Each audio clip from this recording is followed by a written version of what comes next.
එහෙනම් සෑම දිනාටම තෙරුවන් සරණයි. මේ මම අදහස් කරගෙන තියෙන ධර්ම කාරණයක් තියෙනවා මේ පින්වතුන්ට ප්‍රායෝගිකව කියලා දෙන්න. ඒ වගේම ඊට කලින් ධර්ම කරුණු ගොඩක් තියෙනවා කියන්න. මේ කාල වේලාව එන හැටියට අපි යොදාගමු. ප්‍රශ්නයක් යොමු වෙනවා පින්වතුන් මෙහෙම එකක්. නාම රූප ධර්මතාවන්ගෙන් නාමස්කන්ධය මුලින්ම නිර්වාණය වූයේ කවර ධර්මතාවන් එකතු වීමෙන්ද කියන ප්‍රශ්නේ ඉන්නේ. හොඳට අහගන්න. නාම රූප ධර්මතාවන්ගෙන් නාමස්කන්ධය මුලින්ම නිර්මාණය වූයේ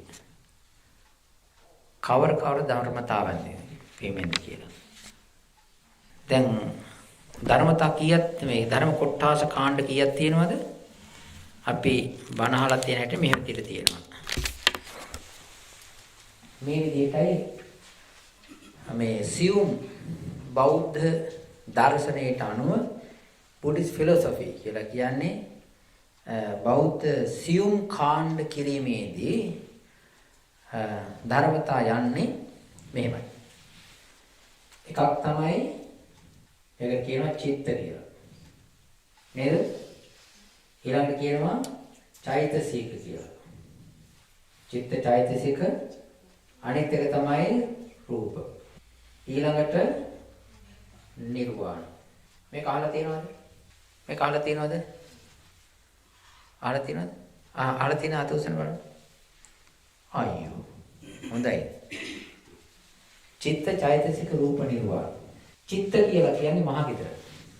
චෛතසික ධර්ම කියලා කියන්නේ ඒකේ ඇතිවෙන අණු කොටස් සහ චිත්ත ගති. පැහැදිලිද? චිත්ත ගති. මේ චෛතසික ධර්ම කීයක් තියෙනවද? අනේ සිත් කීයක් තියෙනවද? සිත් කීයක් තියෙනවද එක ක්‍රමයකට? 89ක් තියෙනවා. චෛතසික ධර්ම කීයක් තියෙනවද? 52යි. සිත් 89 එකටම පහළ වෙනවද? නැහැ. සිත් 89 පහළ වෙන 89 අවස්ථාවක. අවස්ථා 89ක් ඕනේ. හේතුව හිත් දෙකක් එකට පහළ වෙන්නේ නැහැ. එක වෙලාවක තමයි එක හිතක් පහළ වෙන්නේ. ඒක නැති වුණාන් පස්සේ තමයි අනිත් එක. හැබැයි චෛතසික වලට ඒ නීතිය නැහැ. චෛතසික පහළ වෙන්නේ කොහෙද? හිතේ. චෛතසික නැතුව හිතක් පහළ වෙනවද? නැහැ. හැබැයි චෛතසික වල තිබෙනවා චෛතසික නැතුව හිතක් පහළ වෙන්න බෑ. හිත නැතුව චෛතසික වලට පහළ වෙන්නත් බෑ. සමහර හිත්වල චෛතසික ධර්ම එක එක මට්ටමට වැඩ කරනවා. හරිනේ? ඊට පස්සේ තියෙනවා රූප 28ක් වෙනවා. සිත් කීයද? 89යි. රූප චෛතසික ධර්ම 52යි. රූප ධර්ම 28යි. මෙන්න මේවා ගෙන් තමයි තුනෙන් තමයි මේ තුනෙන් 81කින් තමයි සංසාරය හැදෙන්නේ. මේ සිත් 89න් 81කින් තමයි සංසාරය හැදෙන්නේ. අය 8ක් අයින් කරේ. ලෝකෝත්තර සිත් නිසා 8ක් අයින් කරනවා. ලෝකෝත්තර සිත් ඇවිල්ලා සංසාරයෙන් ඈතර කරන හිත් මිසක ඒවා සංසාරේ හදන හිත් නෙවෙයි.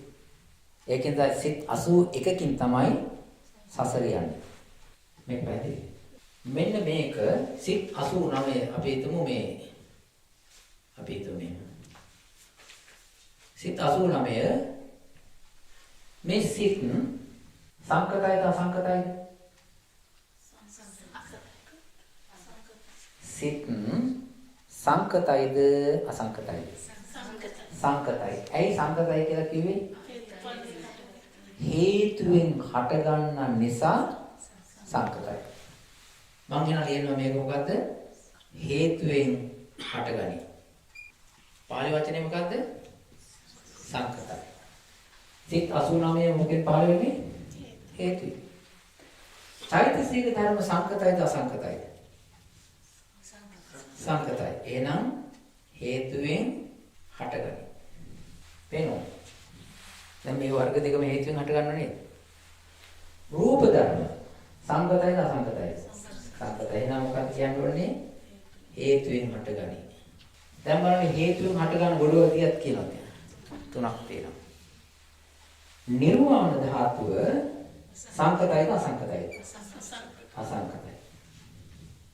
ඒකටයි අසංකතය කියලා කිව්වේ හේතුවෙන් හටගන්නේ නැහැ.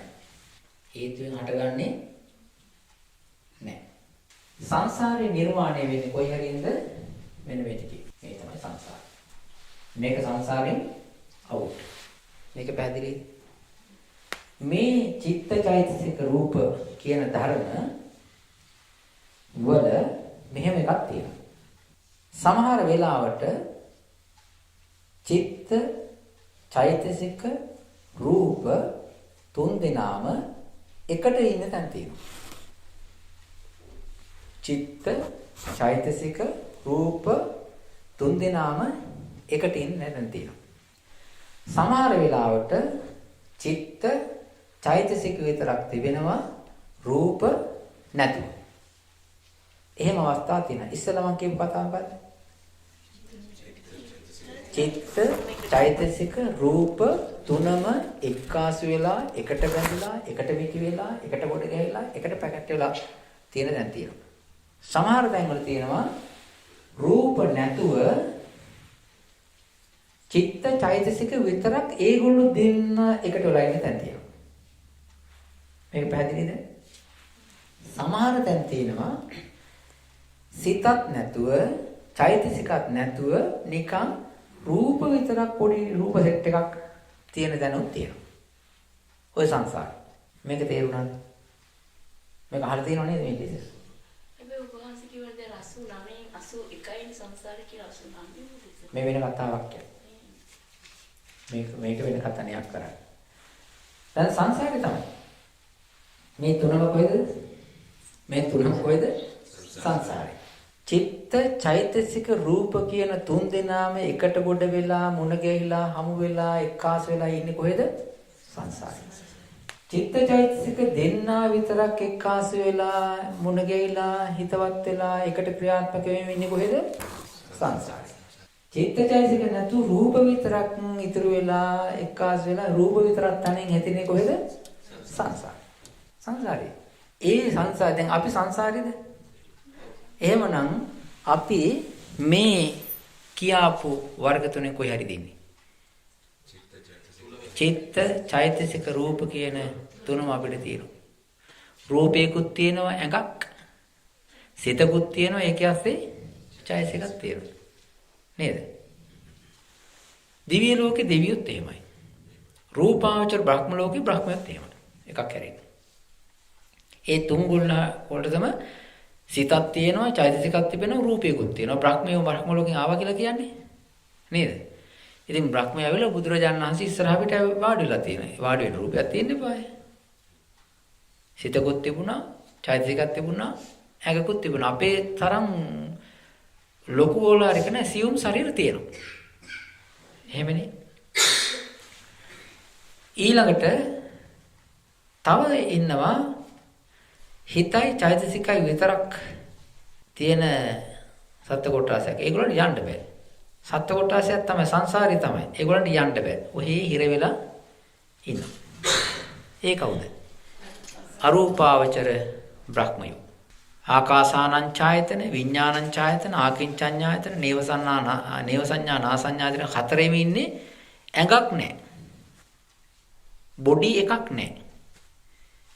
ෆිසිකැලිටි එකක් නැහැ. කනක් නැහැ ඒ නිසා. බණ අහන්න බෑ. බණ කියන්න බෑ. ඒක නිසා බුදුරජාණන් වහන්සේ මේ පැත්තේ බණ කියන්න වැඩියද? නැහැ. හැබැයි දන්නව ඉන්නවා කියලා. බුදුරජාණන් වහන්සේට පුළුවන් එක එක්කෙනාගේ හිත තියෙන තැන් බලන්න. ඔහේ තියෙනවා. හැබැයි බණ අහන්න බෑ. කල්ප 80000 ඉන්නවා. 84000ක් ඉන්නවා. කල්ප 84000ක් කිය මේක මේ හිතයි මේ නාමය දෙක පවතිනවා. කල්ප 84000. සමහර වෙලේ 60000 තියෙනවා, 40000 තියෙනවා, 20000 තියෙනවා, ওই විදිහට තියෙනවා. හැබැයි බොඩි නෑ. සමහර අය ඉන්නවා හැබැයි සංවේදී ගතිය තියෙන හිතේ දේවල් විතරක්. ඔය කවුරුවක් කතා කරලා බැන්නට එහෙම ඇහෙන්නේ නෑ. තව කොටසක් ඉන්නවා ඒගොල්ලන්ට චිත්තේ නෑ, චෛතසික නෑ. නිකම් පිටිගුලිය වගේ ඔහේ මොකක් හරි රූපයක් තියෙනවා. ඒගොල්ලන්ට කියනවා මොකද්ද? අසඤ්ඤ තලයේ සත්වය කියලා. අසඤ්ඤ හිත නෑ. නිකාම්ම මැටි ගුලිය වගේ හිත නෑ. ඔය ඇඟක් තියෙනවා. කල්ප 500ක් ඉන්නවා. කල්ප 500ක් ඉඳලා චුත වෙනවා. ඔය විදියයි මේ ඔක්කොම ඉන්නේ. හිත ඇතුව හෝ නැතුව හෝ ඔය ඉන්නේ. සංසාරේ. යම් කිසි තැනක චිත්ත චෛතසික රූප වැඩ කරනවා නම් ඒක ඇවිල්ලා භවයක්. ඒක ඇවිල්ලා ජීවිතයක්. ඒක ඇවිල්ලා සංසාරේ තැන. මේ චිත්ත චෛතසික රූප වල බුදුරජාණන් වහන්සේ දේශනා කරනවා මේ නිර්වාණී රූප තියෙනවද? නැහැ. නිර්වාණී හිත් තියෙනවද? නැහැ. නිර්වාණී චෛතසික පොඩ්ඩක්වත් තියෙනවද? නැහැ. ඒක නිසා මේ නිර්වාණය ඇවිල්ලා මේ වගේ සම්පූර්ණ ෆ්‍රී. හේතු වෙන් හට ගන්න දේවල් ඒකේ නිර්මාණය වෙන්නේ නැහැ. දැන් සංසාරයේ තියෙන මේ ගොඩවල් තුනේ. හැබැයි අඩු වැඩි වෙනවා. ඒකේ රූප අඩු වෙනවා, වැඩි වෙනවා. එහෙම තියෙනවා. මෙන්න මේකේ දැන් අපි ඇවිල්ලා තියෙන්නේ මේ චිත්තචෛතසික හදාහදා රූප චිත්තචෛතසික රූප හදාහදා දිග්ගසගස්ස සමහර තැන්වල රූප තියෙනවා, සමහර තැන්වල රූප අඩු වැඩියෙන් තියෙනවා, චිත්තචෛතසික අඩු වැඩියෙන් තියෙනවා. ඔහොම අපි දැන් මේ සංසාරයේ අපි ඔක්කොම චිත්තචෛතසික රූප පේලියක් ඇවිල්ලා තියෙනවා. අනාදිමත් කාලයක් තිස්සේ. ඒ කියන්නේ බොහොම ඈත එහා පැත්තේ ඉඳලාම කොහේ පටන් ගත්තාද කියලා දන්නේ. කොහේද මේක පටන් ගත්තේ කියලා දන්නේ. දැන් බොහොම කාලයක් කල්ප කෝටි ප්‍රකෝටි ගාණක් මේ චිත්ත චෛතසික රූප පරම්පරාව ඇවිල්ලා තියෙනවා. දැන් අදට ඔය ආපු ගමන් මගේ අපි හැම එක්කෙනාම මේ ආපු ගමන් මගේ චිත්ත චෛතසික රූප නැවතිච්ච තැන තමයි මේ. දැන් වැඩ කරන්නේ මොකද? චිත්ත චෛතසික රූප ටිකක් වැඩ කරනවා දැන් මේ. ඉතින් අපි මේ චිත්ත චෛතසික රූප වලට නම් තියාගෙන, උතාගෙන, පොරවාගෙන, අන්දාගෙන දැන් මේ ඉන්නේ. දැන් මේ චිත්තචෛතසික ටික ඇවිල්ලා රූප ටික ඇවිල්ලා අනිත් එක තමයි එකක් තියෙනවා මේ චිත්තචෛතසික රූප එනකොට චිත්තචෛතසික රූප තිබිලා රූපය අතහැරලා චිත්තචෛතසික ටික අහකට පැනලා ආය රූපයක් හදලා ආය ඒ රූපෙත් එක්ක ඉඳලා ඔහොම චිත්තචෛතසික කරන්නේ මොකද්ද? తాවකාලික රූපයක් සෙට් කරගෙන ඒකේ ආධාරයෙන් සියුම් හරි ඕලාරික හරි ඉඳලා ඒක අතහැරලා තව තැනකට ඔහොම චිත්තචෛතසික පරම්පරාවක් එන්නේ. මේ එතකොට වැඩියෙන්ම දිගට ඇවිල්ලා තියෙන කවුද? චිත්තචෛතසික ධර්ම වල තියෙනවා తాවකාලික ටෙම්පරරි ලබාගෙන තිබෙනවා මොකක් හරි ග්‍රොස් හරි සටල් හරි සියුම් හරි ඕලාරික හරි බොඩි එකක් ලොකු හරි බොඩි හරි හදාගන්න. හැබැයි මේ චිත්තචෛතසික නාම ධර්මයන්ගේ අතීතයේ බැලුවොත් බුදුරජාණන් වහන්සේගෙන් එක එක භික්ෂුන් වහන්සේලා ඇවිල්ලා අහලා තියෙනවා අතීතය ගැන. අතීතය ගැන දැන් කාට හරි ඔය චිත්තචෛතසික අතීත භවය ගැන කතා කරන්න පුළුවන් එකම එක්කෙනා තමයි තථාගතයන් වහන්සේ. බුදුරජාණන් වහන්සේ ළඟට ඇවිල්ලා අහපු භික්ෂුන් වහන්සේ ළඟ භික්ෂුන් වහන්සේලාට අදට වගේ නෙමෙයි අදට අපි තථාගතයන් වහන්සේ පිරිනිවන් පාලා අවුරුදු 2500 ගණන් වෙනවා. ඉතින් ඒ වගේ නෙවෙයි තථාගතයන් වහන්සේ ජීවමාන කාලයේදී උන්වහන්සේ වැඩ ඉන්න සේනාසනිය දන්නවා, ආරණ්‍ය දන්නවා, විහාරය දන්නවා. එතනට ගිහිල්ලා උන්වහන්සේ ඉස්සරහා පිටම වැඳ වැටලා අහපු ප්‍රශ්න තියෙනවා. මේ සංසාරේ මුල නාම රූප ධර්ම කියන්නේත් සංසාරය කියන්නේත් මොකද්ද? ඒකයි. නාම රූප ධර්මය කියලා කියන්නේ ඒක වැඩ කරන ධර්ම හැටියට ක්‍රියාත්මක කරන ගමන් වගේ හැටියට කියනවා සංසාරය කියලා.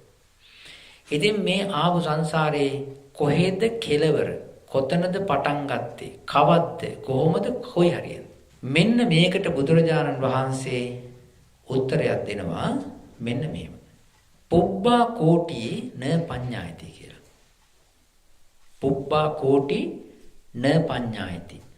පෙර ආරම්භක කෙලවර දැනගන්න ලේසියෙන් බෑ කියලා. පුබ්බා කෝටි කියන්නේ මොකද්ද? පුබ්බා කෝටි කියලා කියන්නේ the end, the beginning, the end and beginning. පුබ්බා කෝටි පෙර කෙලවර කියන එකයි. කෝටි කියන වචනේ තියෙන එකක් තමයි සංඛ්‍යාත්මක කෝටිය. අපි කියන්නේ මේ මිලියන් 10ක් කෝටි එකයි. එතකොට ඒකටත් කියන කෝටි කියලා. මේ අන්තයටත් කියන කෝටි කියලා. කෝටි කියන වචනේ අර්ථ කීයක පාවිච්චි කරනවද?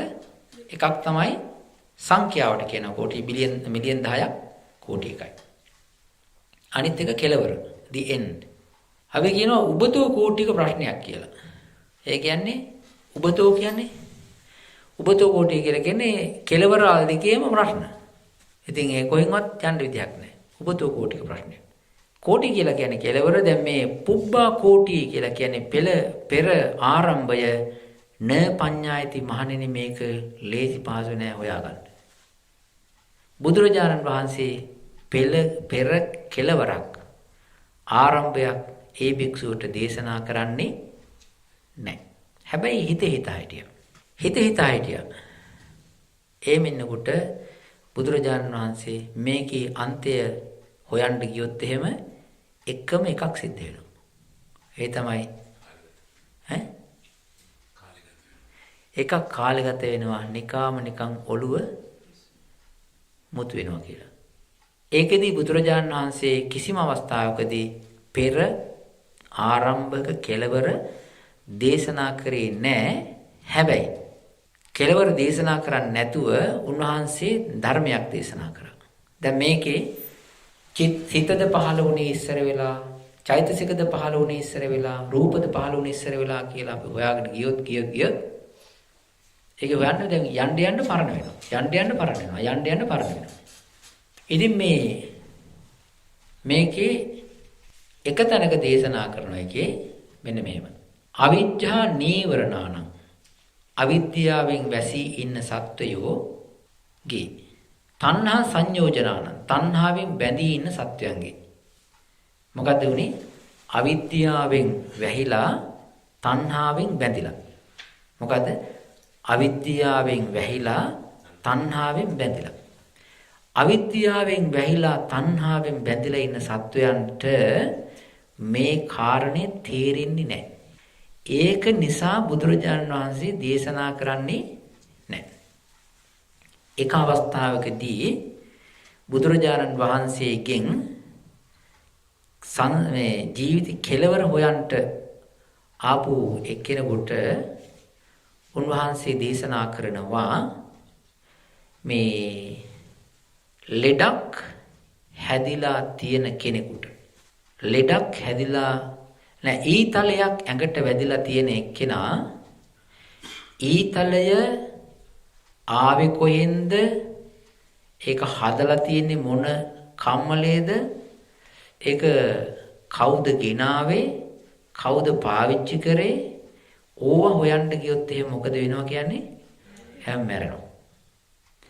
ඒක නිසා බුදුරජාණන් වහන්සේ දේශනා කරනවා මේ අවිද්‍යාවෙන් වැහිලා තණ්හාවෙන් බැඳලා ඉන්න සත්‍යයන්ට මේක ලේසියෙන් පහසුවෙන් හොයාගන්න නෑ. හැබැයි ඒ අහපු හාමුදුරුවෝ පෘථග්ජන කෙනෙක්.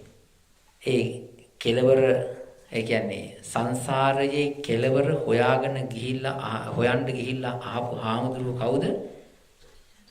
පෘථග්ජන කෙනෙක්. සෝවාන් වෙච්ච කෙනෙක්, සකදාගාමි අනාගාමි අරිහත් වෙච්ච කෙනෙක් කිසිම දාසක උන්වහන්සේගෙන් ඔය ප්‍රශ්නේ අහලා නැහැ. තේරුණාද මේක? සෝවාන්, සකදාගාමි, අනාගාමි අරියත් මාර්ගඵල වෙච්චපත් වෙච්ච රහතන් වහන්සේ නමක් හෝ අනාගාමින් වහන්සේ නමක් හෝ සකදාගාමි හෝ සෝවාන් වූ හෝ කෙනෙක් කිසිම දවසක භික්ෂුවක් හෝ ගිහි කෙනෙක් හෝ උපාසකයෙක් හෝ උපාසිකාවක් කිසිම දාසක මේ ප්‍රශ්නය උන්වහන්සේගෙන් අහලා නැහැ. අහලා තියෙන්නේ කවුද? පෘථග්ජන කෙනෙක්. හේතුව නාම රූප ධර්මයන්ගේ ගැඹීරත්වය ඒ පෘථග්ජන සිතට හසු කරගන්න අමාරුයි. ඇත්තටම මේ නාම ධර්ම, රූප ධර්ම, චෛතසික ධර්ම කියලා කියන්නේ අල්ලන්න පුළුවන් වස්තුමය දේවල් නෙවෙයි. අල්ලන්න පුළුවන් වස්තුමය දේවල් ටිකක් නෙවෙයි. මේවා ඇත්තටම තියෙන්නේ ඇත්තටම එක්තරා ක්‍රියා වේග. මේ ක්‍රියා වේගය තමයි මේ තියෙන්නේ. ක්‍රියා ශක්ති ටිකක්, ක්‍රියා වේග ටිකක් තමයි මේ තියෙන්නේ. වස්තුවක්, ධර්මයක්, නිශ්චල දෙයක් මේක නෑ. මේක හරි අමාරුයි තේරුම් ගන්න. දැන් අපි ස්ථාවර සත්වයේ හැටියටනේ බාර අරන් තියෙන්නේ. අපිට පේනවා මේ අය වාඩි වෙලා ඉන්නවා කියලා. නිශ්චලව වාඩි වෙලා ඉන්නවා කියලා පේනවා. හැබැයි නිශ්චලව වාඩි වෙලා ඉන්නවා කියලා කිව්වට මේ ඇඳුම් වලත් චල ගතිය තියෙනවා. වේග ගතිය තියෙනවා. වේග ස්වરૂපයක් වෙයි තියෙන්නේ. ශරීරයේ තිබෙනවා චල ගතියක්, වේග ගතියක්, මහා අමුතු ජවන ගතියක් තිබෙනවා. ඒවා ඒ වෙලාවෙම පුදුම විදිහට කැරකෙමින් ඒ තැනම කැරකෙමින් බිඳෙමින් වේගෙන් යන වේග ගති ටිකක් තමයි ඔය තියෙන්නේ. අපි මේ වේග ගති ටික පොදියට අරගෙන තනි කරන්නේ නැතුව, බිඳින්න නැතුව, කඩන්න නැතුව පොට්ටනියට, ගොලියට අරගෙන බාර ගන්නවා කෙනෙක් කියලා. ඕකයි තියෙන්නේ. මේ හිත කියන එක ඇවිල්ලා එක්තරා වේගයක්, ක්‍රියාධර්මයක්. ඒක අල්ලන්න බෑ. අල්ලන්න බෑ. හුලඟ දැකලා තියෙනවද? හුලඟ දැකලා තියෙනවද කවුරුත්? නෑ. හුලඟ තියෙනවද? ඇත්තට හුලඟ තියෙනවද? නැත්තම් කොහොමද කියන්නේ හුලඟ තියෙනවා කියලා? ආන්න. වෙන යම්කිසි වස්තුවක චලනයේ ස්වરૂපේ දැකලා අපි වෙනමම හිට් සෙට් එකකින් හිතා ගන්නවා මේ ගස් අතු හෙලවෙන්නේ ඔය හුලඟ කියන එක ඔය හරියේ තියෙන හින්දා කියලා. හැබැයි හුලඟ පේන්නේ නැහැ. හුලඟ කියලා කියන්නේ වේග ගතියක්. නේද? ඔය වගේ අපේ හිත කියලා කියන්නේ එක්තරා වේග ස්වභාවයක්. අපි නාම අල්ලන්න යනවනේ. ඉතින් අපි හිතාගෙන ඉන්නවා අඩුතරමේ නිකන් මේ නාම කියන එක, චිත්තේ කියන එක අඩුතරමේ මේ නිකන් පුළුන් ඩිංගක් වගේවත් තියෙනවනේ. ඩිංගක් සටහනක් ගහගන්න. අලු ඩිංගක් වගේ. නැත්තම් දුම් රොඩක් වගේවත් තියෙනවනේ හොඳයි කියලා. එහෙම එන්නේ නැහැ. එහෙම එන්නේ නැහැ. හැම වෙලාවෙම දැන් මේ ලයිට් තියෙනවනේ. අපි මේ එක ලයිට් එළියකින්ද බලන්නේ නෑ. මේ ලයිට් එකෙන් පුදුම විදිහට ලයිට් ආලෝක වේගය වෙනවා. ඒක එකින් එක තැවරී ගෑවි ආලෝක කදම්බ එන හින්දා අපි එකක් හැටියට ගන්න. ඔන්න ඔය විදිහට තමයි අපි මේක බාර අරන් තියෙන්නේ. ඒක නිසා බුදුරජාණන් වහන්සේ අර පුබ්බා කෝටි පෙළ කෙරවර මේ ශක්තියින්ගේ, මේ ගුණයන්ගේ, මේ කියන නාම ධර්මයන්ගේ පළවෙනියෙන් පටන් ගත්තේ මේකයි, දෙවනුව පටන් ගත්තේ මේකයි, මේ රංචුවයි ආවේ කියලා කිසිම තැනක එහෙම කියලා නැහැ. එහෙම වුණාම අපි යම්කිසි විදිහකින්වත් මේ ප්‍රශ්නෙට අපි උත්තරයක් සපයා ගත්තොත් නෑ අවිද්‍යාව ආවේ කියලා, අවිද්‍යාව ආවේ කියලා කිව්වොත් කොහොමද අපි කියන්නේ? තණ්හාව ආවේ කියලා කිව්වොත් කොහොමද අපි කියන්නේ? කියන්න බෑනේ. එතකොට වෙන්නේ ධර්ම විරෝධී වෙනවා. බුදුරජාණන් වහන්සේ දේශනා කරපු නැති දෙයක් දේශනා කරපු දෙයක් හැටියට කීමෙන් සිද්ධ වෙන්නා වූ පාප කර්මය සිද්ධ වෙනවා. එතකොට බුදුරජාණන් වහන්සේ මේ දේශනා කරපු නැති දෙයක් කියන්නත් හොඳ නැහැ, කියපු දෙයක් නැහැ කියලා කියන්නත් හොඳ නැහැ. මේක සියුම්, හරිම සියුම්.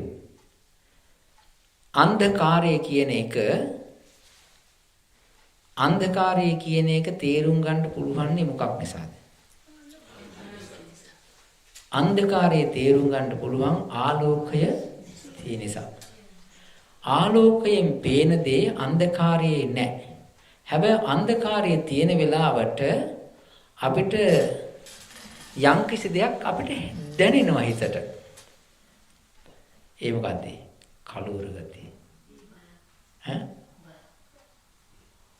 කලවර ගතියක් පේනව නේද? දැනෙනව නේද? ආන්නේ කලවර ගතිය කියලා කියන්නේ වටපිටාවේ දේවල් නොපෙනෙනවා කියන එකයි.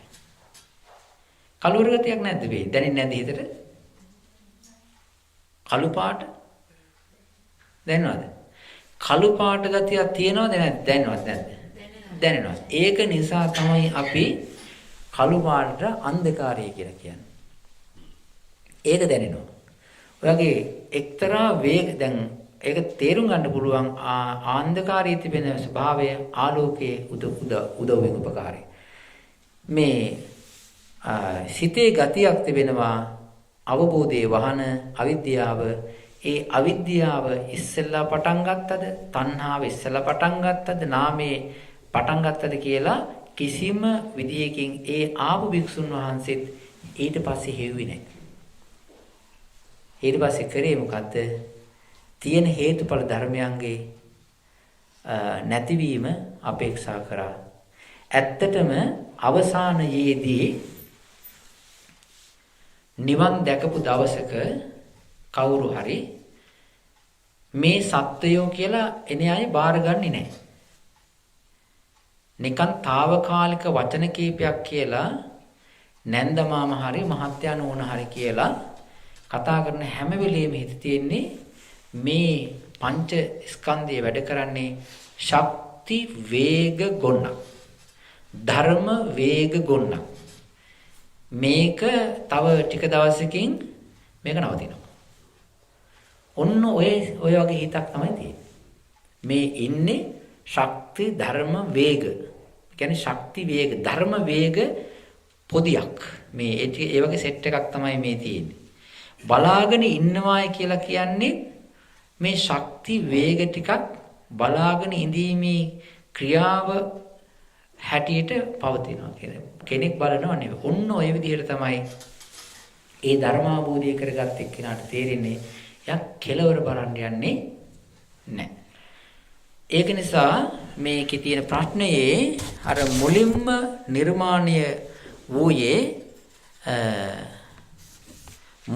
නිර්මාණය වූයේ මොන ධර්මයේද කියන එක බුදුරජාණන් වහන්සේගේ දේශනාවේ ධර්මතාවයක් එකතු වීමෙන්ද නැතිවීමද කිසිම තැනක බුදුරජාණන් වහන්සේ ආනන්ද ස්වාමින් වහන්සේටවත් සරියුත් ස්වාමින් වහන්සේටවත් මොගලන් ස්වාමින් වහන්සේටවත් කියලාම නැහැ. හැබැයි මේක හිතන්ට සුදුසු දෙයක් නෙවෙයි ඔබට නොගැලපේ කියන එක නම් කියලා තියෙනවා. මේ ප්‍රශ්නය ආර්යයන් වහන්සේලාත් අහලා නැහැ. ආන්න ඒක අපි මතක තියාගන්න ඕනේ. මේ චිත්තචෛසික රූප ධර්ම වල රූප නැතුව ජීවිත තියෙනවා. රූප නැතුව ජීවිත තියෙනවා. සිත නැතුව ජීවිත තියෙනවා. වැඩක් නැහැ. සිත නැතුව ජීවිතයක් තියෙනවද? සිත නැතුව ජීවිතයක් තියෙනවද? තියෙනවා. කිසි වැඩක් නැහැ. ඔහේ නිකන් ගල් ගෙඩියක් වගේ හොයි තියෙනවා. කණ්ඩ ඕනන්නෙත් නැහැ, බොණ්ඩ ඕනන්නෙත් නැහැ, විපාසයකුත් නැහැ, ඇඟ කහන්නෙත් නැහැ, නාන්න ඕනන්නෙත් නැහැ. ඇයි? දුකක් දැනෙන්නෙත් නැහැ. දැනීමක් නැහැනේ. ඒක නිසා. ඒ කාටද? අසඤ්ඤ තලයේ ඉන්න අයට දැනෙන්නේ නිකං කල්ප 500ක් හිත නැවතිච්ච රූප ස්වභාවයක් තියෙන. ඔමයි ඉන්නවා. බුදුරජාණන් වහන්සේට පුළුවන් මෙන්න මේ අවකාශයේ තිබෙනා වූ මේ ආකාශයේ තිබෙන ඕලාරික රූප ආලෝක සූක්ෂම රූප අතර මෙන්න මේ කෑල්ල තරුවකින් කඩා වැටිච්ච කෑල්ලක් මේ තියෙන්නේ. මෙන්න මේ කෑල්ල ඇවිල්ලා පරණ ඉරකින් ගැලවිලා ගිය එකක්. මෙන්න මේ රූපය ඇවිල්ලා මෙහෙම එකක්. මෙන්න මේ රූපේ නම් එහෙමක් නෙමෙයි. ඕක අර ඉස්සර සත්‍ය කෙරීටු එකක්. එයාගේ මේ කර්මෙන් හැදිච්ච එකක් කියලා. ওই විදිහට මේ විශ්වයේ තිබෙනා රූප හොඳට සත්වයෝ වෙන රූප සහ සත්වයෝ නොවන රූප බුදුරජාණන් වහන්සේට තේරුම් ගන්නට වටහා ගන්නට පුළුවන්. ඒ වගේම තමයි කය නැති හිත විතරක් තිබෙන ඔය බ්‍රහ්ම රාජයෝ ඉන්න ඒගොල්ලන්ගේ ඉන්න තැනුත් තේරුම් ගන්නට පුළුවන්. මේක පැහැදිලිද? ඊළඟ එක. සසර ගමනේදී ස්කන්ධ පංචකයක් සමග යන ධාතු ආයතන එකතු වුණේ එකවරද පසු කාලීනවද? ඒකත් සංසාර ගමනේදී ස්කන්ධය එකක් මෙහෙමයි තියෙන. ස්කන්ධ කීයක් තියෙනවද? 5යි. ඒ 5 ධාතු වේග ස්වභාව 5. ධාතු වේග ස්වභාව 5. වේදනාව කියලා කියන්නේ චිත්ත චෛතසික වේගයක්. සංඥාව කියන්නේ චෛතසික වේගයක්. ඊළඟට ඒවා ඒ තැන ඇතිවෙච්ච කර්ම ශක්තිය වේග නිසා එකතු වෙන තැනුත් වෙනවා, ලිහිලා යන තැනුත් තියෙනවා. මේකත් අරකටම සම්බන්ධ වෙච්ච එකක්. ඒක නිසා මේ ධර්ම දැන් අර රූපේ විතරක් තියෙන එක රූපේ විතරනේ. ඒකේ තියෙන රූපායතන විතරයි. නාමයේ විතරක් තියෙන තැන තියෙන්නේ ධර්මායතනයයි මනෝ ආයතනයයි විතරයි. එතකොට අපිට තියෙනවා චක්කු ආයතනය මොකද්ද? චක්කු ආයතනයේ තිබෙනවා, සෝත ආයතනයේ තිබෙනවා, ගහන, ජීවහා, කායතන, මන ආයතනයේ තියෙනවා. මේම ආයතන පහක් තියෙන, බාහිර වශයෙන් ආයතන හයක් තියෙනවා. මේවා ඒ ධර්ම නිර්මාණය වෙනකොට හැදිච්ච දේවල් සහ මෙන්න මෙහෙම එකක් තියෙනවා. බ්‍රහ්මයන්ට හඳුන්ගුරු පූජා කරනවා. බ්‍රහ්මයන්ට අපි හඳුන්ගුරු පූජා කරනවා. මේ පින්වතු මොකද හිතන්නේ? දැන් දෙවි දේවාල වල හඳුන්ගුරු පූජා කරනවානේ නේද? හඳුන්ගුරු පත්තු කරනවා, දුම් අල්ලනවා. ඒ දේවාල වල බුදුරජාණන් වහන්සේට හඳුන්ගුරු පත්තු කරනවා, දුම් සෝද දුම් අල්ලනවා. බ්‍රහ්මයන්ට එහෙම සෝද දුම් ඇල්ලුවාම හොඳයි. වැඩක් තියෙනවා. බ්‍රහ්මයන්ට කෑම තියෙනවා. ඇපල්, බත්, මාළු එහෙම තියෙනවා. හරියනවද? නෑ. ඇයි? බ්‍රහ්මයන්ට නහයක් නෑ. බ්‍රහ්මයන්ට නහයක් නෑ. නහයේ ෂේප් එකක් තියෙනවා. ප්‍රසාදේ නෑ. ඒ අයට ගඳක් දැනෙන්නෙත් නෑ, සුවඳක් දැනෙන්නෙත් නෑ. ගඳක් සුවඳක් දැනෙන්නේ නෑ බ්‍රහ්මයන්. අනිත් එක තමයි අයිස්ක්‍රීම් පූජා කරනවා බ්‍රහ්මයන්. වැඩක් තියනවද? නෑ. ඇයි? බ්‍රහ්මයන්ට රස තේරෙන්නේ නෑ. බ්‍රහ්මයන්ට චොකලට් පූජා කළා හරියන්නේ නැහැ, අයිස්ක්‍රීම් පූජා කළා හරියන්නේ. රසක් ඒ කියන්නේ ජීවහා ප්‍රසාදේ ඒගොල්ලන්ට නෑ. බ්‍රහ්මයන්ට කාය ප්‍රසාදේ තියෙනවද? කාය ප්‍රසාදය බ්‍රහ්මයේ ළඟ ඉන්න ගමන් කොණිට නිකම්. බ්‍රහ්මයන්ට තේරෙනවද? නෑ. බ්‍රහ්මයන්ට ඇඟක් වගේ ස්වභාවයක් තිබෙනවා. කාය ප්‍රසාදය නෑ. බ්‍රහ්මයන්ට නාසය නෑ. බ්‍රහ්මයන්ට දිවකුත් නෑ. බ්‍රහ්මයන්ට ඇඟකුත් නෑ. බ්‍රහ්මයන්ට ඇස් තියනවද? තියෙනවා. බ්‍රහ්මයන්ට තියෙන්නේ ඇහැයි කනයි. බ්‍රහ්මයන්ට කතා කරාන් පස්සේ වැටෙනවා. ඒක නිසා බණින්න යන්න හොඳ නැහැ. අනිත් එක තමයි ඇස් පේනවා. බ්‍රහ්මයන්ට ඇස් පේනවා. බ්‍රහ්මයන්ට කන් තියෙනවා. බ්‍රහ්මයන්ට හිතක් තියෙනවා. නාසය, දිව, ශරීරයක් අනේ. සෝපාදිශේෂ නිර්වාණ මෙන්න මෙහෙමකුත් තියෙනවා මේ අවසාන එක. සෝපාදිශේෂ නිවන් දකින විට එම සිතින් නැති වී යන චෛතසික ධර්මයන් මොනවාද? සෝපාදිශේෂ නිර්වාණ ධාතුව කියන්නේ මොකද්ද? සෝපාදිශේෂ නිර්වාණ ධාතුව, අනුපාදිශේෂ නිර්වාණ ධාතුව. කියලා දෙකක් තියෙනවා නේද? අනන්තද මේක? ඒ කියන්නේ බුදුරජාණන් වහන්සේ පිරිනුවම් පෑවනේ. පිරිනුවම් පාන උට සෝපාදිශේෂ පිරිනුවම් පරිනිර්වාණයද අනුපාදිශේෂ පරිනිර්වාණයද? මොකද්ද සෝපාදිශේෂ කියලා කියන්නේ? මෙහෙමයි. නිර්වාණ ධාතුවටපත් වීම පරිනිර්වාණ දෙකක් තිබෙනවා. එකක් තමයි ක්ලේශ පරිනිර්වාණය, අනිත් එක තමයි ස්කන්ධ පරිනිර්වාණය. ඉතින් මේ කෙලෙස් විතරක් නැසලා නිවන් දකින්නවා. ඒකට කියන මොකද්ද? සෝපාදිශේෂ නිර්වාණ ධාතුව. අනිත් එක මොකද්ද? මේ ස්කන්ධත් නැතුව මේ සම්පූර්ණ තියාගෙන හිටපු ස්කන්ධ ටික ඔක්කොම නැති කරලා සම්පූර්ණ නැති කරලා දාලා නිවනටපත් වෙනවා. ඒකට කියනවා අනුපාදිශේෂ නිර්වාණ ධාතුවටපත් වෙනවා කියලා. එතකොට නිවන් දකින්න වෙලාවට ජයශ්‍රී මහා බෝධින් වහන්සේගේ මූලයේ ඉඳලා නිවන් දකින්න වෙලාවේදී ලෞතර බුදු වෙන වෙලාවේදී උන්වහන්සේගේ සිතින් නැති වී ගිය අකුසල් සිත් 12ක් තියෙනවා. මොකද්ද නැති උනේ? අකුසල් සිත් 12ම නැති උනේ ආය කිසි දවසක හටගන්නේ නැති විදිහටම නැත්තටම නැති වෙලා විනාශ වෙලා ආය එන්නේ නැති විදිහටම ගියේ මොනවද? අර කියන්නා වූ අකුසල් සිත් 12 නැති වුණා. ඒ අකුසල් සිත් 12න් තමයි සසර දිගසන්නේ. ලෝභය තියෙන්නේ. ඒ ඔක්කොම ටික නැති වුණා. ඊළඟට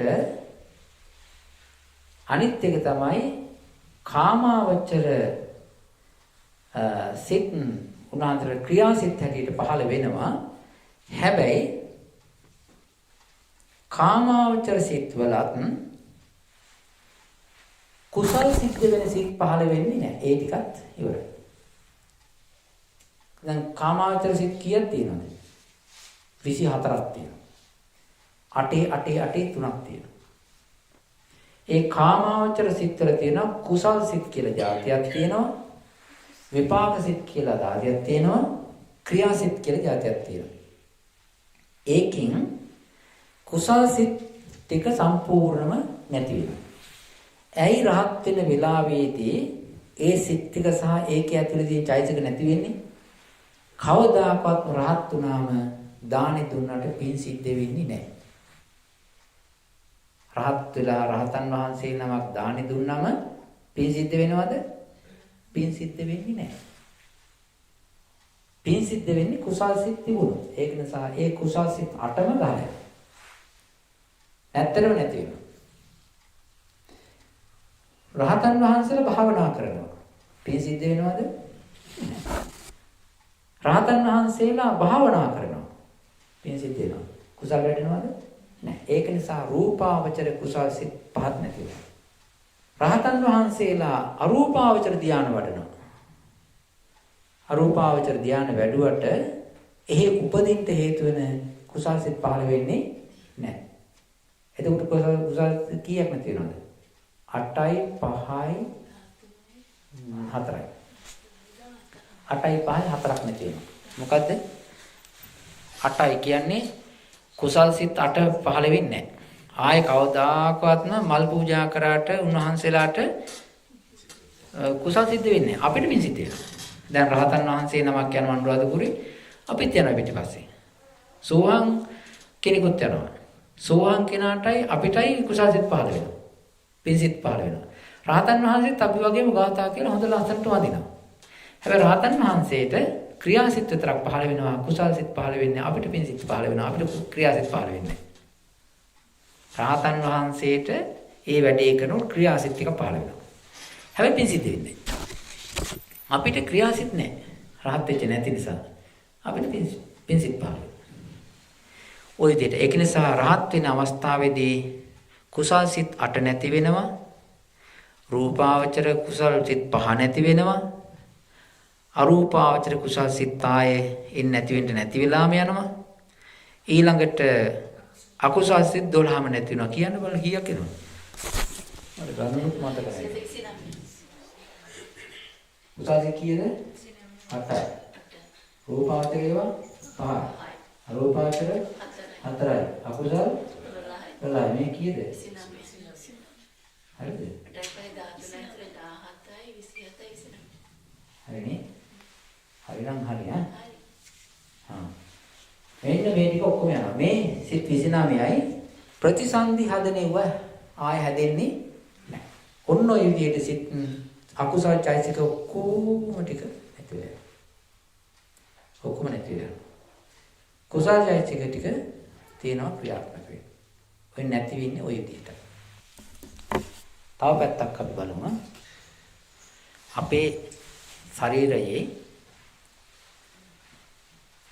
අපේ ශරීරයේ මේ හැදෙනවා මම මේ අපේ ධර්මදේශන අහලා තියෙනවා නම් ඒවා අනුසාරයෙන් දැනුමක් ඇති අපේ ශරීරයේ රූප වර්ග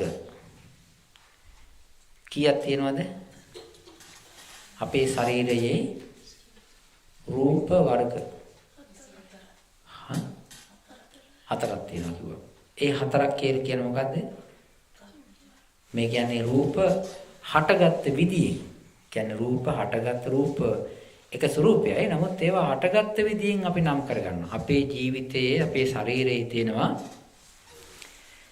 රූප වර්ග හතරක්.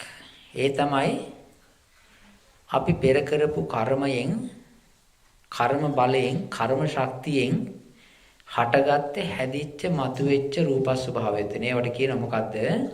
කර්මයෙන් හටගත්ත රූප හේවත් කර්මජ රූප. හරිනේ? දෙක තියෙනවා අපි හිතන හිතවිල්ලේ. අපි හිතන සෑම සිතුවිල්ලකම තියෙනවා සිතකම සමහර සිත්වල නෑ. බොහෝ සිත්වල තියෙනවා හිතන සිතට අනුව ඒකෙමුත් නිකන් පැත්තක යන ওই රූපයක් හදාගෙන දාගෙන යනවා. එහෙම එකක් තියෙනවා. දැන් ඔය මේ සමහරුන්ට තියෙනවා එකක් ඒ තමයි යනින් ගමන් මොක හරි අත උලාගෙන යනවා. දොර තල්ලු කරගෙන යනවා. ඇඟේ හැප්පීගෙන යනවා. එහෙම තියෙනවනේ. ඒ වගේ මේ හිතක් පහළ වෙනකොට ඒ හිතේ තියෙනවා මේ ඇඟේ ඒ හිතේ බලෙන් ඇඟේ රූප ටිකක් හදාගෙන තවරාගෙන යනවා. අන්න එහෙම එකක් තියෙනවා. මේ ඒවට කියනවා මොනවද? චිත්තජ රූප කියලා. අනිත් එක තමයි ඍතුජ රූප. මේ ඍතු ගුණයෙන් උණුසුමින් සීතලෙන් හටගන්න රූප තියෙනවා. ඒවට කියනවා ඍතුජ රූප. ඒ අරුණාම අල පාන් පරිප්පු බත් ව්‍යංජන කෙසෙල් ගෙඩි තල කැරලි එහෙම කණ්ඩ එතකොට ඒ වගේ තියෙනවා රූප නිස්පාදනය. ඒවට කියන මොකද්ද? ආහාරජ රූප කියලා. මේ හතර වර්ගයක් මේකේ තියෙනවා. මේ රූප වර්ග හතරෙන් කර්මයෙන් හැදිච්ච රූප ටික යහපත් ගානට මිම්මට හොඳට ලතාවකට පවත්වාගෙන යන්න නම් අර රූප තුන් වර්ගයේ බැලන්ස් එකට තියෙන්න ඕනේ. අර චිත්තජ රූප, ඍතුජ රූප, ආහාරජ රූප ගානට බැලන්ස් එකට තියෙන්න ඕනේ. මීටරයට සෙට් වෙලා තියෙන්න ඕනේ. එතකොට තමයි කර්මජ රූපය යන්නේ. දැන් ඍතුජ රූප වැඩි කරනවා. ඍතුජ රූප හොඳට වැඩි කරනවා. උෂ්ණ වැඩි කරනවා. එතකොට මොකද වෙන්නේ? කලන්ති දාන. යන්න බෑ. එහෙම නැත්නම් සීතල වැඩි කරනවා. ඍතුජ රූප. යා ගන්න බෑ හිර වෙනවා. ඒක නිසා මේ විදිහට රූප වර්ග හතරක් තියෙනවා. මට කියන්න ඕනනේ මේකයි. මේ චිත්තජ රූපවල තිබෙනවා හිතේ හැටියට හිතේ තිබෙන හැටියට ඒකෙන් නිස්පාදනය කරන රූපය අපේ ඇඟට බලපාන. මේක තේරෙනවද? හිත අපි තරහ හිතකින් හදන රූප අපේ හිතට ඇඟට බලපාන. ලෝභ හිතකින් හදන රූප අපේ හිතට අපේ ජීවිතයට බලපාන. මෝහ හිතකින් හදන රූප අපේ හිතට ජීවිතයට බලපාන. ඒක නිසා මේ හිත සැර වැඩි නම් ඒ සැර වැඩි හිතකින් හදන්නා වූ රූප ගොඩක් වෙනවා අපේ ඇඟි. අර කර්මජ රූප තිබුණත් කර්මජ රූප ටිකක් නිකන් යට කරගෙන ඒවා පාලනය කරගෙන ඒවා කන්ට්‍රෝල් කරගෙන චිත්තජ රූප ටික මහා වැඩි වෙලා යනවා. ඒ හිත බලවත් වුණා. දැන් තරහ හිතක් පහළ වෙනවා. තරහ හිත ලෙවල් එක වැඩි. ඒකේ බලය වැඩි. ඒකේ ශක්තිය වැඩි. ඒ තරහ හිත කියන්නේ දෝමනස්ස සහගත පටික සම්පයුක්ත අසංකාරික සසංකාරික මහා ගුරුසු හිතක් පහළ වෙනවා. ඒ හිත පහළ වෙනකොටම මොනවද වෙන්නේ? චිත්තජ රූප පහළ වෙනවා. පහළ වෙලා ඇහැ රතු වෙලා ඇස් ලොකු වෙලා කට ඇද වෙලා මූණ කළු වෙලා අත් දෙක දරදඬු වෙලා අත් දෙක මිටි ගහලා ඔහොම රූප පහළ වෙනවා. අර කර්මජ රූප ටික ඔක්කොම ටික මේකට යටත් වෙනවා. ඊට පස්සේ ළඟ හිටපු එක්කෙනෙකුට ගහන්න යනවා. මොකද්ද මේ වෙන්නේ? අර චිත්තජ රූප දැන් බල ගැන්විලා. කර්මයෙන් හැදිච්ච රූපය ඇඟ අර මිනිස්යා ගාවට මේ චිත්තජ රූප වලින් ඇද්දගෙන යනවා. ගිහිල්ලා මෙහෙම කරලා මේ චිත්තජ රූප ප්‍රහාරයක් දැන් එල්ල කරන්නට තමයි දැන් මේ යන්නේ. ඊට පස්සේ ඔහොම දේවල් සිද්ධ වෙනවා. ඒ මොකද උනේ? චිත්තජ රූප ප්‍රමාණය අධිකයි බලවත්. ඒක අර ටික යට කරගෙන කාගනාව දාඩිය දාලා රතු වෙලා මේක තේරෙනවද? ඕක තරහසිතකින්ම කිව්වේ ඒකෙන් නිර්මාණය කරන සිත් වැඩිනේ නේද? ඒක තේරුම් ගන්න ලේසියි. හැබැයි තරහසිතක් ආවන් පස්සේ ඒ තරහසිත අපේ ජීවිතයට අපේ ඇඟ ඇතුලේ රිදිල්ලක් හදනවා. එහෙමකුත් තියෙනවා. තරහසිතක් පහළ වුණාම අපේ ඇඟේ පපුව ඔළුව දෙපැත්ත ඕවා රිදවනවා. ඒ කියන්නේ ඒක තෙරපවලා හිර කරලා හුස්ම ගන්න වේගයක් ටිකක් වැඩි ගස්සලා හති දාලා වචන පටලවලා ඔහොම ජරමර ටිකක් ඕකේ හදනවා. ඒක රිදෙනවා. හිතට මේකට රිදෙනවා. ඔය තරහසිතකින් හැදෙන රූප වැඩි වුණායින් පස්සේ ඒකෙන් ඇඟේ හදනවා මොකද්ද? වේදනාවක්. ඒ වේදනාවට කියන මොකද්ද? දුක්ඛ වේදනාවයි කියලා. ඒ තරහා සිතින් හදපු රූප ටික වැඩි වුණාන් පස්සේ ඔක වෙන්නේ. හරි රිදුමක් ඇති වෙනවා. සමහර වෙලාවට හුස්ම ගන්න බෑ. සමහර පපුව අල්ලගෙන පාත් වෙනවා. කොහොම කරනවනේ. ඒ වෙන්නේ චිත්තජ රූප බරවත් වැඩි.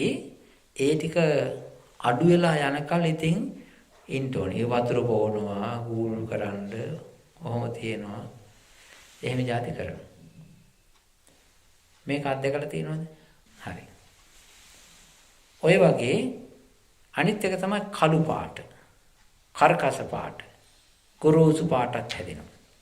ඉතින් ඒක නිසා ඔය චිත්තජ රූප හැදුනම අපේ ඇඟේ අපිට හරි අමාරු නිසා හරි කියන්න බැරි විදිහේ වේදනාවක්, කකියන ගතියක්, අසන්තෝෂයක්, අමනාපයක් හැදෙන හින්දා අපි ඒ වේදනාව විඳින්න අකමැති හින්දාවෙන් තරහා හිතට අපි කැමති නැහැ. ඕකයි තියෙන්නේ. අනිත් පැත්ත තමයි රාගසිත, ලෝභසිත, ඇලෙන සිත. අපේ හිත තරහා සිතට අකමැති ඒකෙන් හදන රූප විඳවන නිසායි. ඒකෙන් හදන රූප ටික අපිව තලන පෙළන කකියවන නිසායි. හැබැයි එහෙම එකක් රාගසිතත් එක්ක නැහැ. රාගසිත, කාමච්ඡන්දසිත පහළ වුණාම, ලෝභසිත පහළ වුණාම ඒ ලෝභසිතෙන්, කාමච්ඡන්දසිතෙන්, රාගසිතෙන් අපේ ඇඟේ හදනවා නිකන් සංතාපනය කරන, සන්තරපණය කරන, නිකන් ඇඟට සතුටක් දනවන, ප්‍රමෝදයක් හදලා දෙන, සැප වේදනාවක් හදලා දෙන රූප ටිකක් හදනවා. හිත කැමති කාමච්ඡන්ද සිතුවිලි හදා ඒකෙන් හැදෙන රූප ස්වභාවයේ ඇඟේ වැඩි කර ඒ වැඩි වෙන රූප ටිකේ සැපය විඳින්න හිත ආසයි, ලෝභයි, කැමති. ඒක නිසා භාවනා කරනවාට වඩා කාමච්ඡන්දයක් දාගෙන ඉන්න එක හොඳයි. මේක තේරෙනවද? ඒක නිසා මේ කාමච්ඡන්දය කියන එකයි රාගසිත, ලෝභසිත කියන එකේ ද්වේෂයේ තිබෙනවා ආකාර දෙකක්. මේ කෙනෙකුට නිදිමත ස්වરૂපේ තියෙනවා.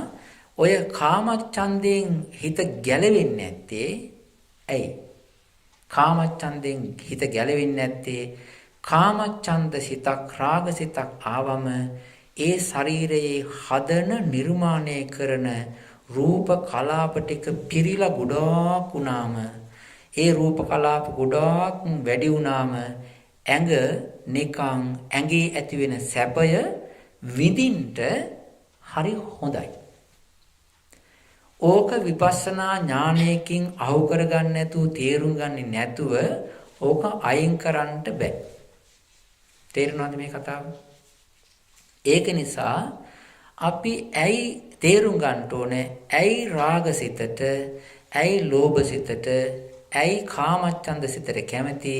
සිතටම නෙවෙයි කැමති. මොකද්ද? ඒ සිතින් හදලා දෙන්නා වූ රූප ටික අපිව නිකන් ඇතුලෙන්, ඇඟ ඇතුලෙන් නලවනවා, පිනවනවා, පිනා යවනවා වගේ සුඛ වේදනාවක් හදලා දෙනවා. ඒක කන්ටිනියු කරන්නට ඕන නිසා හිත මොකද කරන්නේ? අර කාමච්ඡන්ද අරමුණට කනෙක් කරගෙන ඉන්නවා. මේක තේරුණාද? කාමච්ඡන්ද අරමුණු ගලවන්නේ නැත්තේ ඇයි? කාමච්ඡන්ද අරමුණු ගලපු ගම මොකද වෙන්නේ? අර රූප නිස්පාදනය ටක් ගාලා ප්‍රොඩක්ට් එක බයිනවා. එතකොට ඇඟට මොකක්වත් දැනෙන්නේ නැහැ. ආයෙත් අරක හයි කරලා නිර්මාණය කරපු ගම, කණි කරපු ගම මොකද වෙන්නේ? ආයෙත් රූප හැදෙනවා. ඊට පස්සේ විඳ ඉන්නවා.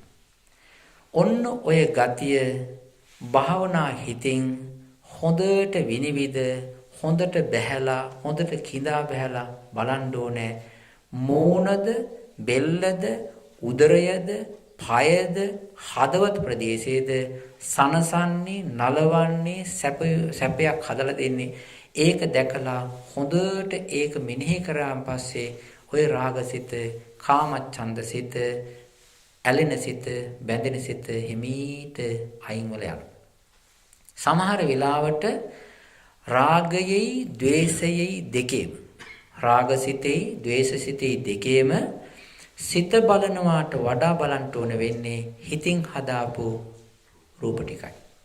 හොඳට බලන්න ඕනේ හිත අවදි කරලා, දැන් මේ මගේ හිතේ, මගේ ශරීරයේ මේ තරහසිත නිසා හෝ මේ ලෝභ කාමච්ඡන්ද සිත නිසා මගේ ඇඟට දැනෙන සැපය කුමක්ද? ඇඟට දැනෙන සැපය මොකද්ද? සෝමනස්සේ මොකද්ද? සුඛ වේදනා මොකද්ද? කොහෙන්ද දැනින්නේ? කොයි පැත්තටද ඒක බර වෙලා තියෙන්නේ? වැඩියෙන් රූප හැදෙන්නේ කොයිද කියලා හොඳට බලා ඇස් දෙක පියාගෙන අපේ හිත සක්මන් කරවන්න ඕනේ. හිසේ පටන් පාදාන්තයේ දක්වාම. එහෙම වෙනකොට හොඳට තේරෙනවා මෙන්න මේ හරිය මෙහෙම රූප ටිකක් හැදිලා මේ විදිහට රූප ටිකක් හැදලා දැන් නම් හොඳට අපිට තියෙනවා මේක මෙන්න මේ විදිහටයි මේ හිත මේක විඳින්නේ කියලා හොඳට තේරෙනවා දැනෙනවා පෙනෙනවා වැටෙනවා. මේක විදර්ශනා නුවණකින් හිතකින් හොඳට බැහැලා බලන්න ඕනේ. ඒක නිසා තමයි මම කිව්වේ මේ කතාව පටන් ගන්නකොට දොස්තරට ඇත්ත නොකියුවොත් අපි කොච්චරක් යට යනවද? අඩි 6ක් යට යනවා. නීතිඥයාට ඇත්ත නොකියුවොත් අඩි 6ක් උඩට යනවා. එහෙම කියවනේ එළුම් ගහන්නේ. භාවනා කරන්න ගියන් පස්සේ අමුමේ ඕව බලන්නේ නැතුව නිකාම නිකන් යටිබඩේ අමාරු අරුවමිව කකියනේ උවක කියව හිත රවට්ට හරියටම ඍජුව එන කාමච්ඡන්දයට හිත ඇප්ලයි කරන්නේ නැතුව එන ද්වේෂයට හිත ඇප්ලයි කරන්නේ නැතුව වෙනම බයිලා පද කිය හිටියට භාවනාව දියුණු වෙන්නේ නැහැ. බුදුරජාණන් වහන්සේ නම් කෙලින්ම කතා කළා තියෙනවා. අපි தත්ත්වය රැක ගන්න ඕන නිසා භාවනා කරලා ඉතින් ආයෙ ගමටත් යන්න ඕන හින්දා ඔය හිමීට ගොඩින් ජාමේ බේරගෙන වැඩේ කරගන්න. එහෙම නෙවෙයි. අපි අපට අවංක විය යුතුයි. තේරුණාද? ඒක නිසා හොඳට හිතන්ට, හොඳට මෙනෙහි කරන්ට, හොඳට දකින්ට හිසේ පටන් පාදාන්තයේ දක්වාම අනිත් එක තමයි තීන මිද්දේ. තීන මිද්ද හිත එනකොටම අපේ ඇඟ නලවනවා. තීන මිද්දයත් එක්කත් රූප කලාප හැදෙනවා. ඒ තීන මිද්දේ රූප කලාප හැදුනන් පස්සේ නිකන් අර අම්මගේ ඔඩොක්කුවට ගියා වගේ නිකන් හරි උණුසුමක් සැපයක් සෑහලුවක් එහෙමම හිත නින්දට යනවා බවංගත කියනවා. මේ ටික තේරුණාද? වැටුණාද? වැටෙච්ච නැති බවක් තමයි පේන්නේ. කියපුදේ බලන්න කොහොමද ඉතින් කිදාම කියලා තියෙන්නේ. ඒක 100 දැන් කාමචන්දය කාවක් කියලා අපි ඉන්නේ. ඒක කිදාම බලනකොට යන්නේ කොයි විදියටද ඒක උදාහරණයක් කියන්නේ. උදාහරණයක් නෙවෙයි. අමුයිම කියන්න. උදාහරණයක් කියලා කිව්වම වහලා කියනෝනේ. මෙහෙමයි තියෙන්නේ. ලෝභ සිතක් ආවන් පස්සේ, කාමච්ඡන්ද සිතක් ආවන් පස්සේ අපේ ශරීරයේ යම් තැන් වලට දැනෙනවා. දැනුණාන් පස්සේ අපේ ඇඟට ඒ දැනුණාන් පස්සේ ඒකෙන් ඇති වෙන සුඛාස්වාදයක්. ඒකට කියනවා සැප වේදනාවක්, සුඛාස්වාදය. හැම වෙලාවෙම හිත ඊට පස්සේ ඒකේ ASCII කොටු වෙලා ඒ ටිකත් එක්ක සම්බන්ධ වෙලා ඒ ටිකත් එක්ක ගනුදෙනු කරනවා. මේක ඇත්තද බොරුද? ඇත්ත. ඒ කියන්නේ මොකද්ද? ඒ වෙලාවට ලෝභසිත නිසා ගත්ත පින්තූරේ කාමච්ඡන්ද පින්තූරේ නිසා අපේ ඒකේ බලයෙන් ඒ අරමුණේ ආනුභාවයෙන් හිත හදපු රූපමය පරිසරය තමයි දැන් අපිට තියෙන්නේ. ඒක ඇඟ විඳිනවා. මේක හිත විඳිනවා. ඒක තියෙනවනේ. අන්න ඒක විඳිනකොට අපිට බැහැලා බලනවා කියලා කියන්නේ අරමුණ දිහා බලන එක නෙවෙයි. බැහැලා බලනවා කියන අරමුණ දිහා බලන එක. ඇස් දෙක පියාගෙන දැන් මගේ ශරීරයේ මෙන්න මේ විදිහේ නලවන, සනසන, සතප්පවන, ඒ වගේම මෘදු කරන, හරි සුඛාස්වාදනයේ වින්දනීය රූප ස්වභාවයක් ඇති වෙලා දැන් තියෙනවා. ඒක මෙන්න මේ පැත්තට වැඩි මෙහෙමයි ඔක තියෙන්නේ කියලා හොඳට හිත තමන්ගේ ජීවිතයේ පැත්තට හරවලා ශරීරයේ පැත්තට හුත්තට අල්ලගෙන බලාගෙන ඉන්න ඕනේ. ඒ වෙලාවට අර අරමුණ නැති වෙලා යනවා. අරමුණ මතක නැහැ. ඒ කියන්නේ කාමච්ඡන්ද අරමුණ කනෙක්ෂන් එක අයින් වුණා. ඒ වුණාට ඒකෙන් දීපු ප්‍රොඩක්ට් එක තමයි දැන් බලාගෙන ඉන්නේ. එහෙම ටික වෙලාවක් යනකොට තේරෙනවා. ඔයා මෙහෙමයි කියලා. නින්දෙදිත් එහෙමයි. නේ කියන්නේ නින්ද තීන මිද්‍යාවන් පස්සෙත් එහෙමයි. තරහයිදිත් එහෙමයි. තරහයිදි වැඩි පුර බලපවත්තන්නේ හાર્ට් එකටයි මේ ඔළුවේ දෙපැත්තට.